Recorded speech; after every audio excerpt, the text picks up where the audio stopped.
Tai yra žalinga, esu girdėjus daug tokių pasakymų, ten miltų, ten negalima blynų vaikam kepti, dar kažko. Aš nesutinku su tuo. Norėčiau pakalbėti apie vieną labai svarbų dalyką, ką mes dažnai kalbam su kokiu nors ten mokymų metu.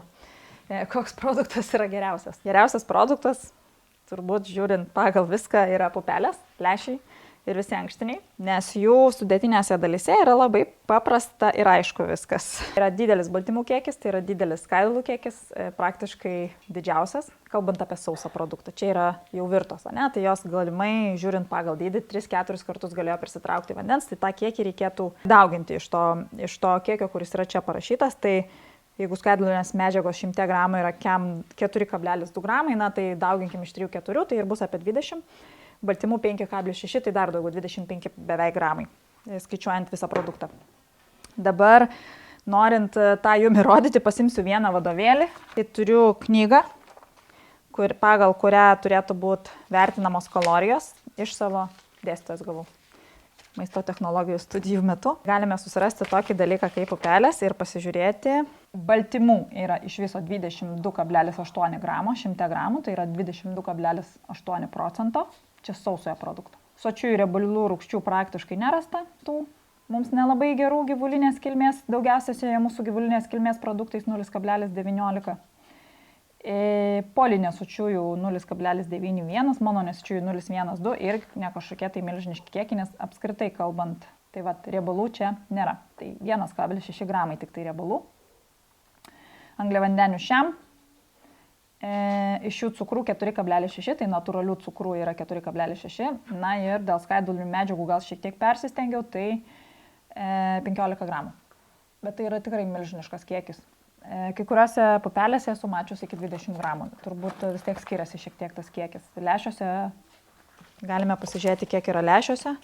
Tai lęšiai yra baltymų 25 gramai, tai dar daugiau baltymų negu pupelėse, keletų gramų. Riebalų mažiau. Skaidulinių medžiagų 8,9, tai lęšiuose šiek tiek dar mažiau, bet tai yra taip pat labai nemažas kiekis. Kadangi minėjau, kad daržovėse ir vaisiuose ir tiesiog žiūrėjau daug vaisių daržovių braškės, pavyzdžiui, skaidulinių medžiagų yra 1,8 gramai.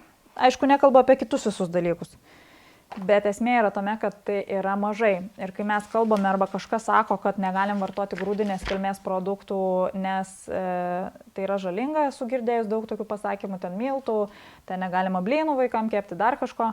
Aš nesutinku su tuo, dėl to, kad aš nemanau, kad mes realistiškai surinksime kiekį valgydami pupeles, kurios yra be galo nuostabios, bet mes tiesiog realistiškai jų nesuvalgysim tiek, nes mes nesame pratę vartoti tiek pupelių ir lęšių, labai gaila, nes tai taip pat yra labai svarbus augalas ir sideratas, tai yra žemė praturtina azoto.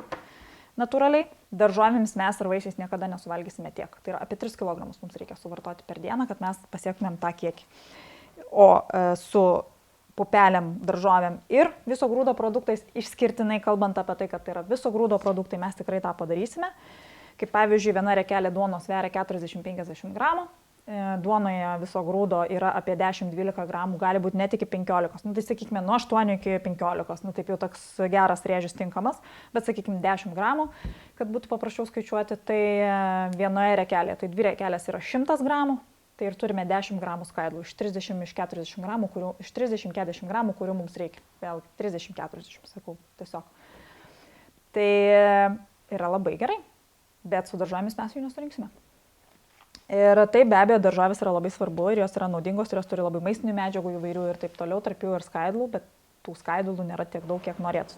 Skaidulas yra tikrai labai svarbus produktas mityboje. Tai va čia toks įdomus yra atradimas man, nes kartais pati galvoji, kaip čia kas čia ką ir ką čia galima, kaip reikėtų. Dabar kitas klausimas dėl to, kaip mums reikėtų vartoti tas pupeles.